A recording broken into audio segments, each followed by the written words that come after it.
Hey, salut tout le monde, j'espère que vous allez bien, j'espère que vous êtes en forme. Aujourd'hui on se retrouve pour une nouvelle vidéo. Je vais vous parler tout simplement d'une configuration PC à 1500 €. Donc si je suis un petit peu malade, c'est normal. J'ai pas forcément retrouvé encore ma voix, mais tout va bien. Là-dessus, je vais vous présenter une petite config à 1500 € parce que je vous l'avais promis, on va aller arriver à une config très haute à la fin donc de ce challenge. En tout cas, j'espère que ça va vous faire plaisir et surtout de la configuration. Donc pourquoi je vais parler de cette configuration là, elle est sous AMD. J'apprécie de plus en plus aussi ce que fait AMD sur pas mal de points et énormément au niveau des processeurs et des cartes graphiques, malgré que forcément Nvidia est quand même encore très bon sur leur marché, même extrêmement bon, mais c'est vrai que AMD c'est quand même aussi la référence. Ils font ça aussi depuis de nombreuses années. Et au niveau des catégories, au niveau des performances, c'est surtout que ça tournera pour du 1440p, donc du 2K jusqu'à la 4K. Alors bien sûr la 4K au niveau de la carte graphique, donc je vais promouvoir après, c'est une carte graphique AMD qui est sortie, qui fait partie des dernières qui sont sorties à l'heure actuelle. Alors on peut jouer forcément à des jeux 4K, mais pas forcément à son plein potentiel, même si quand même ça reste très correct. On pourra jouer sans souci à beaucoup de jeux 4K sans forcément descendre en performance, en descendre en qualité, etc. Mais bon, pas tout, encore une fois. Bref, je vais en revenir déjà pour vous dire que n'hésitez pas, dans la description, vous avez toute la configuration du PC, à vous abonner à la chaîne, bien évidemment, on est bientôt 10 000, merci beaucoup.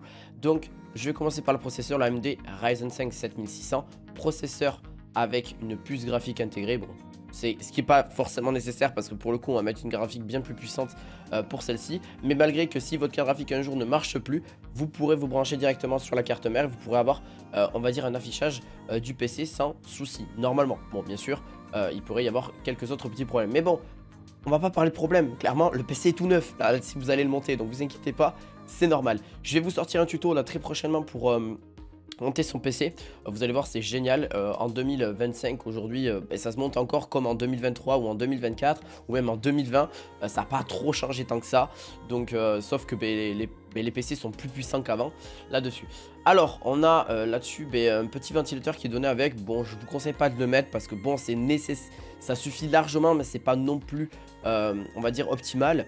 Et au moins vous pourrez faire tourner avec le water cooling. Je vais promouvoir après, vous allez voir un petit peu, donc on va voir tout ça après. Donc voilà, c'est un petit processeur 6 cœurs, 12 threads, ça suffira largement pour ce que vous allez faire avec. Vous pouvez même streamer, il n'y a pas trop de soucis avec la carte graphique, etc. C'est assez génial. Vous utilisez OBS à côté, OBS Studio, c'est exactement avec lequel je filme à l'heure actuelle. Donc voilà, je trouve 194 €, c'est un peu cher, mais je trouve que c'est correct. Il est en descente au niveau du prix, on était à 204 €, donc c'est correct. Alors bien sûr, vous pourrez voilà, il y a des prix plus ou moins hauts, plus ou moins en fonction de quand est-ce que vous écoutez cette vidéo, parce qu'il pourrait remonter ou rebaisser. Voilà, hein, c'est approximatif, donc on est sur entre guillemets 1450 à 1550 €, voire 1580 €. Donc en fonction de voilà des composants que vous voyez à l'heure actuelle, parce que tout simplement si vous voyez cette vidéo en fin d'année, ben voilà, il y a le Black Friday qui va être là, donc forcément c'est différent.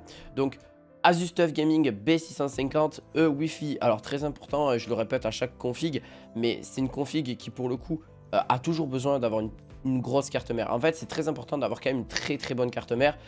Sur le marché, il y a quand même de très bons Asus qui font un parfait constructeur de carte mère. Pareil pour MSI et d'autres marques aussi qui font un très bon travail. Et ça passe par là. En fait, la carte mère, c'est ce qui va avoir tous vos composants à l'intérieur. Donc, il faut qu'elle soit très bonne et qu'elle tienne le coup. Et pour le coup, celle-ci, je la trouve vraiment très bien, très utile, très résistante. Voilà, la MPCI 4, vous pouvez mettre 4 barrettes de RAM. Oui, c'est du format ATX, donc ça, il faut vraiment faire attention à ça quand vous allez voir le petit, le petit boîtier juste après. Là-dessus, voilà, vous pouvez mettre du SSD NVMe sans souci, voilà, du SATA comme d'habitude, mais là, faire attention parce que il y a aujourd'hui de moins en moins de possibilités à avoir de moins en moins de SATA. Là, on le voit ici, il y a du SATA, mais il n'y a que 4 fiches de SATA. Donc, ça enlève en fait certaines fois où le SATA va être de plus en plus, au fur et à mesure du temps, enlevé, parce qu'aujourd'hui, le SSD NVMe fait encore beaucoup mieux que voilà, que du SATA, tout simplement. Bref, elle a un petit côté RGB aussi que vous pouvez personnaliser avec Asus Aura Sync pour synchroniser tout ce qui est RGB. Alors celle-ci, je parle pour le RGB, quand vous allez mettre des ventilateurs, des choses comme ça, mais de la même marque. Faites attention à ça aussi. Bref, Thermalite, voilà, je les recommande tellement de fois. Génial. Alors, pour le coup, c'est un petit kiff, mais c'est juste pour vous dire que déjà, c'est un vent tirable de 360 mm. Il n'est pas énorme, mais si, justement, il est énorme. Mais il a une pompe qui est très bonne, il est très efficace, pas très cher, vraiment très accessible et qui refroidira largement le Ryzen 5 7600, mais alors largement. Dites-vous que ben voilà, vous pouvez le faire marcher. Aujourd'hui, un water cooling custom, custom qui est déjà prémonté, pardon, vous pouvez le faire fonctionner entre 5 et 7 ans sans problème. Moi, ça m'arrivait de garder souvent les mêmes water cooling qui sont encore bons pour des processeurs qui sont même tout récents, qui viennent à peine de sortir et qui sont largement compatibles et qui refroidiront largement. Ça sert à rien des fois de changer de composants s'il y en a déjà qui sont compatibles. Par exemple, votre tour, ça sert à rien de la changer à part si vraiment vous voulez un côté esthétique. Si aussi vous voulez changer l'alimentation, ça sert à rien. Vous voyez, c'est un petit conseil que je vous donne, mais il y a certaines fois ça sert à rien d'acheter en supplément alors que vous avez déjà certains composants. Alors pour les barrettes de RAM en général oui, parce que là c'est de la DDR5. Il y a certaines fois où il va falloir changer certaines petites choses, mais pas tout. Donc encore une fois, ça vous fait peut-être des économies. Pareil pour votre SSD, si c'est déjà un SSD NVMe et qu'il a déjà 1 Tera et c'est largement suffisant, soit en acheter un autre pour avoir un stockage supplémentaire. Donc voilà, il y a plein de petites choses comme ça auxquelles on n'y pense pas, mais des fois ça sert à rien de tout racheter si vous avez déjà un ordinateur, mais que vous voulez juste upgrade en fait le PC, avoir un petit peu plus de peps, un peu plus de performance. Il suffit juste des fois de changer la carte mère, le processeur, la barrette de RAM et la carte graphique. Et si vous n'avez pas le pognon pour la carte graphique, vous pouvez garder votre ancienne carte graphique jusqu'à que vous avez de l'argent pour changer. Et des fois, juste changer petit à petit suffit largement. Ça permet de redonner un peu de performance en plus et un peu plus de peps à ce que vous faites actuellement sur votre ordinateur. Et voilà, ça vous fait pas changer de tout d'un coup de tout et de rien à votre ordinateur. Moi, ça m'est arrivé de garder pendant presque 10 ans la même boîtier PC. Donc, je l'ai gardé 7 ans. Bon, aujourd'hui, je l'ai plus parce que déjà, il me plaît plus et c'est plus d'actualité. Et voilà, donc après, c'est un côté esthétique aussi. Mais voilà, c'est un choix, tout simplement. On a aussi la DDR5 Crucial Pro. C'est pas la meilleure, mais vous avez... Alors, quand je dis que c'est pas la meilleure, c'est au niveau esthétique. Après, elle fait très largement son travail. C'est du 6000 MHz, elle est en noir, c'est du classe 36, mémoire overclocking pour gaming, donc AMD ou Intel, il n'y a aucun problème. Vous avez juste à activer donc, dans les paramètres du PC parce que ça va être en 4800. Je vous rappelle de l'activer dans le BIOS, donc d'activer tout simplement le AMD Expo, donc ça c'est très simple, c'est pas très difficile à faire. Vous montez jusqu'à 6000 et c'est terminé, vous aurez un peu plus de performance aussi. Et un peu plus de rapidité. Bon, c'est léger, hein, c'est quelques petits pourcents que vous allez gagner, mais c'est quand même toujours ça de prix. Voilà, vous pouvez monter même beaucoup plus haut s'il y en a, vous avez la nécessité, mais je trouve que 32 Go de RAM aujourd'hui, c'est ce que je commence à recommander. C'est pour moi, vous êtes tranquille, surtout que c'est très accessible en termes de prix. Donc pourquoi pas en profiter que au lieu d'avoir juste 16 Go de RAM, DDR5 32, c'est la base, c'est normal, il n'y a pas de souci. Allez, foncez-y. On a aussi un petit SSD aujourd'hui qui est très très bon et que j'aime beaucoup. C'est 1 Tera, ça suffit je pense largement, mais vous pouvez monter à 2 Tera si vous souhaitez, si vous avez un peu plus de budget.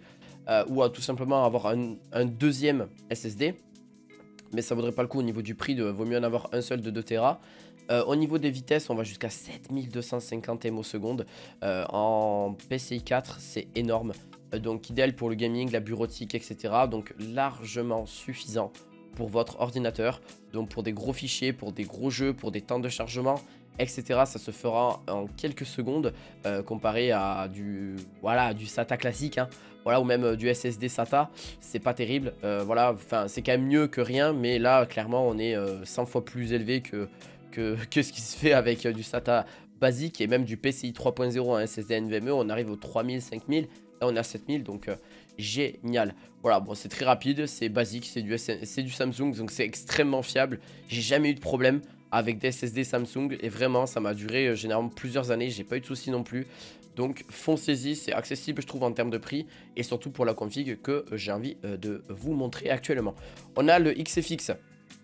C'est une carte graphique et une marque aussi que je recommande de plus en plus, XFX, qui assemble et qui custom, on va dire, leur carte graphique. C'est du 16 Go, donc 9070 XT, c'est la RX 9070 XT, très très bien. Dernière génération, c'est celle qui vient de sortir, qui vient tout juste de sortir, RDNA 4, donc très très bonne carte graphique, vraiment. Pour le coup, j'ai pas forcément à me plaindre. Alors quand je dis très bonne, C'est pas la plus excellente non plus du marché, mais je trouve qu'elle fait largement son taf. Elle est à 780 euros. Voilà, c'est une marque que je recommande fortement pour leur efficacité, pour leur en fait, pour tout simplement aussi leur fiabilité. Et en vrai, ça suffit largement. 3 ventilateurs, 16 Go de RAM. Voilà, enfin 16 Go en GDDR6. Vous avez l'HDMI, vous avez voilà, tous les ports nécessaires, du DisplayPort. Voilà, bon, là-dessus, ça reste extrêmement correct. Et puis même pour les prises, c'est 3 prises, il me semble, en PCI. Faites attention à ça parce qu'au niveau des prises, il faut que ce soit compatible avec l'alimentation, mais vous inquiétez pas, j'y ai pensé. Pareil, j'en ai trouvé une deuxième aussi qui est un peu mieux, mais là c'est le niveau esthétique, hein. Au niveau du prix, ça reste un petit peu plus élevé. On a, on va dire, un petit côté RGB sur le côté où il y a marqué Radeon XFX. Voilà, elle ira tous les jeux en particulier. 4K, oui, mais bon, elle peut un petit peu galérer sur certaines choses.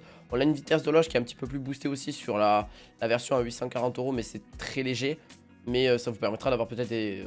voilà, d'avoir un peu plus de performance en jeu. Mais voilà, franchement, clairement, elle fait tourner tous les jeux. Surtout pour une carte graphique à 700 balles, vous m'avez compris, quand même, il faut que ça fasse tourner quand même la plupart des jeux, quoi, sans souci. C'est pas du 1080 là qu'on parle, ou alors c'est du 1080p 360 Hz. Vous voyez ce que je veux dire? Voilà. On a aussi du Funtech au niveau de la... tout simplement de la tour, que je trouve sublime, qui est génial, qui apportera bien sûr le 360 mm, dont justement je vous ai un petit peu fait paraître là-dessus. Elle est géniale, c'est une carte graphique et aussi une config géniale. Elle est pas très grande, elle est grande, mais elle est surtout très esthétique et bien finie. Elle est très épurée. Voilà, c'est pour ça que j'ai vraiment, pourquoi j'ai pris celle-là, c'est parce que je la trouve géniale. Elle est trop belle, je l'aime vraiment beaucoup. Mais voilà, après c'est un prix, hein, encore une fois, c'est une centaine d'euros, mais c'est pas énorme encore une fois, parce qu'on peut mettre de l'ATX comme du micro ATX sur cette tour aussi. Alors forcément elle fera son poids quand elle sera montée, hein, c'est normal, ça fera aux alentours de 10 à 15 kg avec tous les composants qu'il y aura à l'intérieur. Vous êtes quand même plutôt tranquille au niveau de celle-ci. Donc franchement, top. Vous voyez, même les commentaires sont quand même très bons aussi. Et au niveau même, quand on voit un petit peu l'éclairage et l'allumage de celui-ci, voilà, ça reste très épuré. Vous avez une version blanche, une version noire, donc ça dépend de vos goûts. Moi, je partirai sur la version noire, vu que les composants sont plutôt sombres, particulièrement là-dessus. Pour finir, la petite alimentation. Et cette fois-ci, c'est pas du... c'est pas du non modulaire, c'est du modulaire. Donc vous pourrez mettre les justement les branchements qui correspondent et pas juste ceux qui sont en supplément et qui restent là dans votre PC. Là vous mettrez ce qui correspond exactement à ce que vous avez besoin. Donc le LATX 24 vous en avez besoin, CPU, PCI, etc. vous en aurez besoin. Donc vous êtes vraiment servi là-dessus et vous avez tout le nécessaire. Et en plus de ça, c'est une très bonne marque, c'est une très bonne qualité. On a jusqu'à 850 watts. Donc comme je vous l'ai dit, c'est un PC qui reste aux alentours de 1500-1600 euros. Donc c'est quand même pour moi, je trouve, très correct. N'hésitez pas à me le faire savoir en commentaire ce que vous en avez pensé de cette configuration PC. À mettre un petit pouce bleu, on se retrouve très prochainement pour d'autres configurations. On montera sur la barre des 2000 euros et on finira, je pense, à une très grosse config juste pour le rêve, juste pour le kiff. Mais c'est toujours sympa. Je vous dis à très bientôt. Ciao, ciao.